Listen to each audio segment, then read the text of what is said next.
up, guys? It's Gary with Fresh from the Farm Fungi. I'm here in Denver, Colorado, and it's been 7 months since my first Morel video. So in the springtime, I inoculated an East Coast Morel mycelium in my front yard under our maple tree and around this raised bed that I have and underneath some bricks, and you can go back and watch that video. So I've been really paying close attention, and I haven't seen any fruiting bodies appear this fall. I was hoping that with the cooler temperatures it would induce some fruiting, but as I've done a little bit more research, there's a few flaws to my technique that I'd like to point out. So often when morels begin to form sclerotia, which are a little bit different from the typical ways that, you know, oyster mushroom or even like a Foliota species will form fruiting bodies. The ascomycetes, which is, you know, a family, it's the family of mushrooms that morels belong to, as opposed to basidiomycetes, which is the other gourmet mushrooms that I normally cultivate. The morels are very unique in that they form sclerotia, and then those sclerotia will kind of hibernate or go into like a really slow growth stage throughout the winter, which requires a significant drop in temperature. So because I inoculated my spawn in the spring, we never got that deep freeze, which is a requirement for morels to form, you know, those large fruiting bodies. So over the summer, I went foraging and I found a local morel strain. It was a blonde morel, so it was underneath a cottonwood tree, and it fruited in pretty tall grass and leaf litter. So there's a couple things that I thought about for continuing my project, and one of them was that I'm going to try a couple different patches, and in one of my patches I'm going to, you know, cover it with a lot of leaf litter, and I want to plant some grass seed so that in the springtime when the mycelium comes back to life, it might have like a better microclimate than just being under a bunch of wood chips and bricks. So that's my number one thing. My number two thing is that the species that I used, which I have another bag of that spawn that I'm also going to inoculate in a different patch.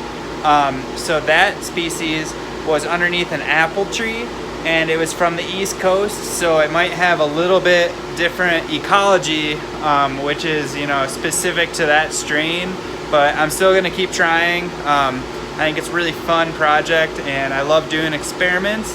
And if you can't tell, all my experiments are in real time, which keeps it really exciting for me.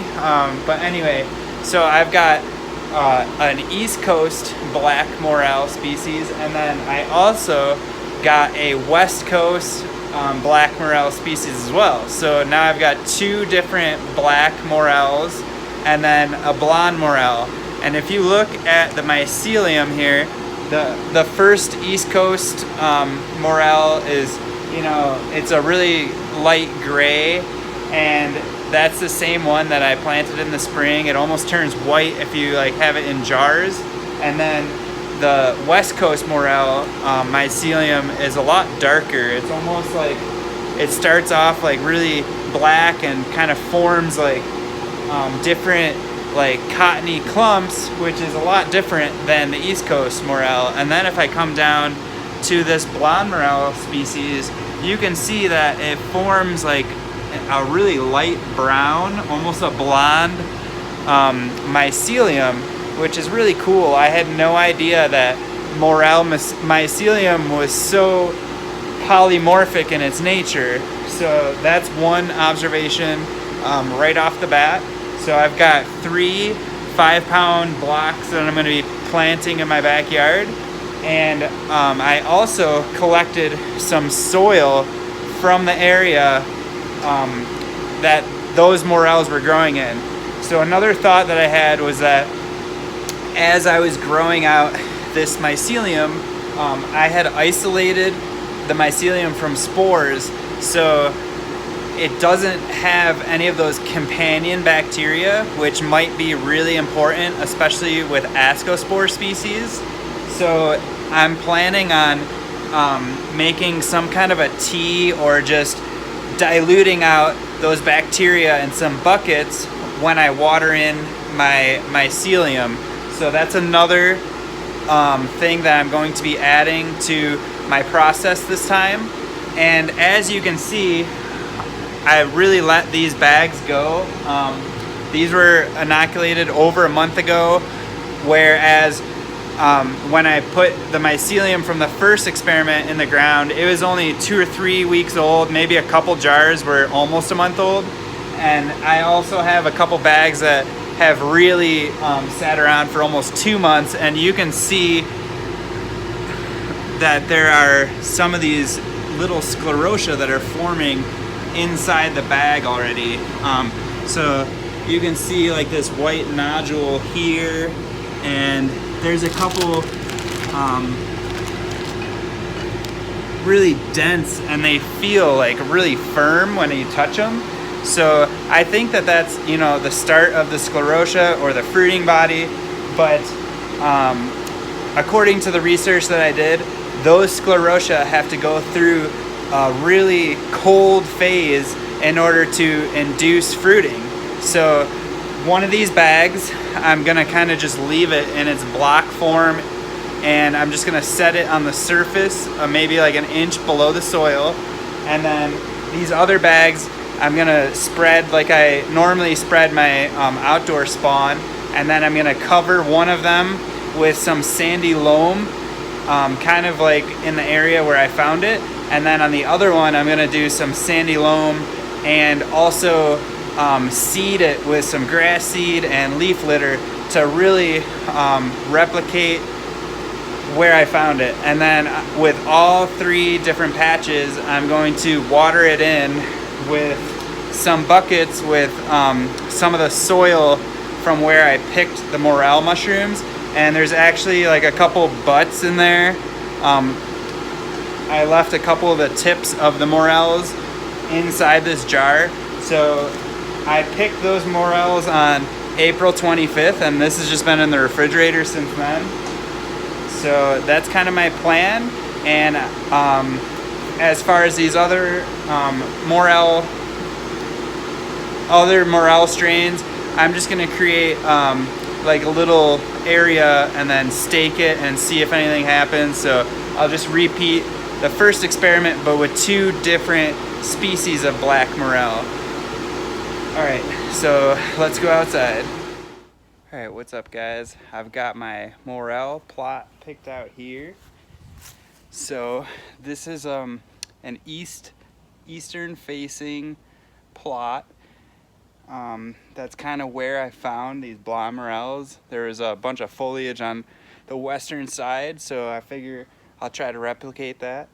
And you can see how I've got my 3 blah morels laid out. I'm gonna do the spawn technique with the grass seed going from the northern side, and then so this northern side is going to have my drench solution with the natural soil, and then the middle I'm just going to do grass seed with the spawning technique inside of a trench. And then as I move south, we're going to get to the most colonized bag here. So I'm going to kind of leave it in its block form and only bury about 1 inch, so it'll replicate essentially a decaying tree. And then hopefully we'll get some mycelium that shoots out in the springtime, and hopefully get some fruits like around the perimeter. So I'm imagining like a decaying tree stump, and then the mycelium will kind of spread out that way. And then as we go south from there, I've got my western coast morel and then my eastern coast, and I'm gonna kind of put the eastern coast closer to the house, and then the western coast closer to the yard, so it's a little more exposed. And then I'll kind of differentiate those two. And then I've got a bunch of leaf litter and, you know, yard debris. Then I'm gonna lay over the top of everything. And I've got some plastic here that after I water it all in, I'm gonna leave the plastic over it for a couple weeks just so the mycelium can really dig into the soil. And once the first frost comes, I'll take away the plastic so it's exposed to the elements, and hopefully I'll get some sclerotia like that. All right, so I'm gonna start digging out my trenches here, and I'll kind of go through the process at the very end so you guys see my setup. All right. All right, so I kind of want to show you the consistency of this soil we got here. It's very sandy and loamy, and it's got a little bit of clay in it, but it's very similar to the soil that I found these morels in. So I'm gonna dig a trench about 6 inches deep and 6 inches wide for, you know, 3 or 4 feet long. Dug out here. I'm gonna leave this block intact. You can see some sclerotia starting to form right here. So I'm gonna cover this block with soil completely intact. And then I broke up this spawn. I'm gonna mix in some fresh sawdust so maybe that mycelium will really spread out into this area. And then I left this block kind of intact with the plastic on it. And then I'm gonna leave this, you can see I removed the plastic about 1 inch below, and my thoughts are that this is going to simulate a decaying tree stump, so I'm gonna leave the plastic on to keep it intact, but maybe the mycelium will kind of spread out into the soil and we'll get some fruits along this area here where I'm gonna fill it in with some sandy loamy soil. This is just some oak shavings that I got from my friend Luke. It's just some hardwood that I'm gonna mix in with this spawn here just to give it somewhere to spread, and then I'll mix in a little bit around here and some over here. All right, so I left this block about 2 inches above the surface of the soil exposed. It's kind of a reference point, and then the middle block was broken apart. I've got about 2 or 3 more inches of this loamy soil over the top, and then the one on the right, the most north, there's still a little bit of exposure, but I'm gonna plan on laying down some grass seed and then putting some leaf litter over this so it's barely exposed, and then I'm gonna water it all in. And I still got these 2 bags over here. All right, so I just got some generic grass seed. I'm just gonna sprinkle this over the top. And the idea is that maybe the Morel mycelium is mycorrhizal with grass. So there we got some fresh grass seed, and I'm just gonna mix it in. All right. So I got a really good layer of topsoil and grass seed, and then I'm just gonna bury these ones like I did, or spread the spawn like I did in the spring, just as a control to prove if the winter cold weather is a factor. Different species of black morel. You can see this one's got a really dark brown tinge to it. I'm just gonna break that up and kind of go through. And then we got our East Coast morel. I'll leave that one intact and just kind of bury these and do minimal coverage. It's a little drier up here, so you can see how sandy it really is. And it's definitely got that nice sweetness to the mycelium, so I know it's healthy. And then come over here and just cover this up. So there is my Morel plot. That bag is going to be the marker, and then we've got our intact blonde Morel, our broken up spawn, all grass seed, our intact block that has a 1 inch line of removed plastic underneath. Then we've got our West Coast Morel, which is more exposed to the eastern side, so it's going to be hopefully colder temperatures. And then our eastern coast Morel that is spread out really close to the house, so hopefully has more protection. I wish I had an apple tree there because that's kind of where it came from, but we'll see what happens. Alright guys, so I've saved this dirt from the extraction site. It's from April, so hopefully it's still kind of viable. I just kept it in the fridge, and I'm going to put in this bucket here. And you can see, let's check it out.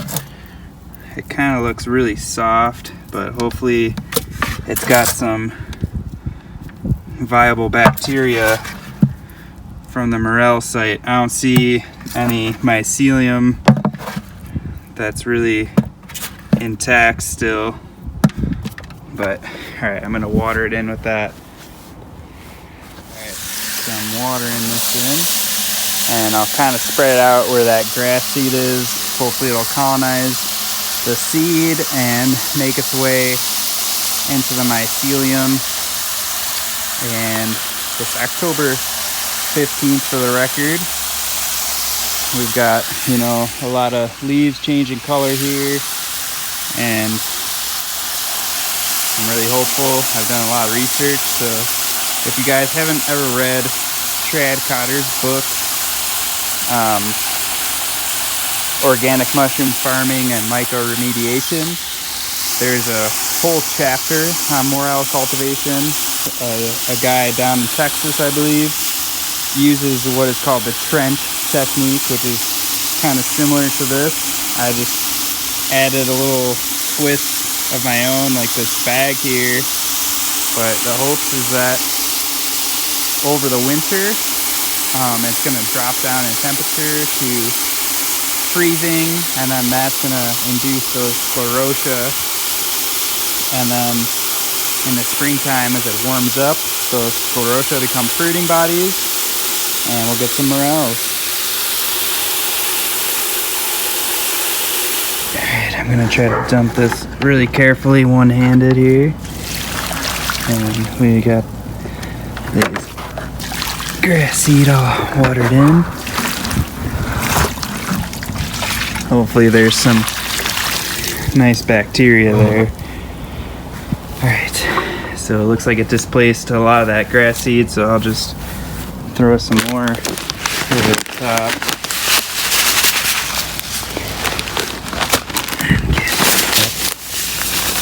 So that was a little bit different brand of grass seed. I realized that I had some of this too. It's a heat tolerant blue mix and sun and shade mix. So we got all our bases covered here, and now I'm just gonna rake out this leaf litter over the top and water it in with the hose.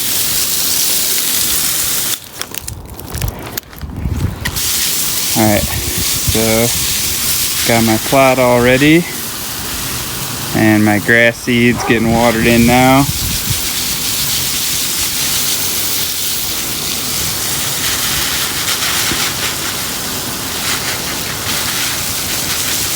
You can see it's watered in pretty well. I'm just going to cover this up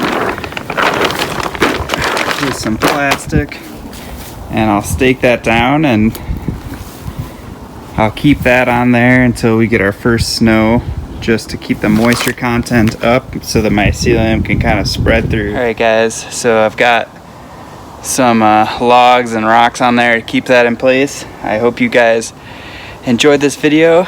Give us a thumbs up if you found this content useful, subscribe if you're looking forward to seeing the results, or if you're looking forward to more mycology videos like these. Comment below if you have any more ideas on what else we can do to help our Morel mushroom patch. Keeping our fingers crossed. Hopefully we get some in the springtime. That'd be, amazing. All right. So until next time, much love.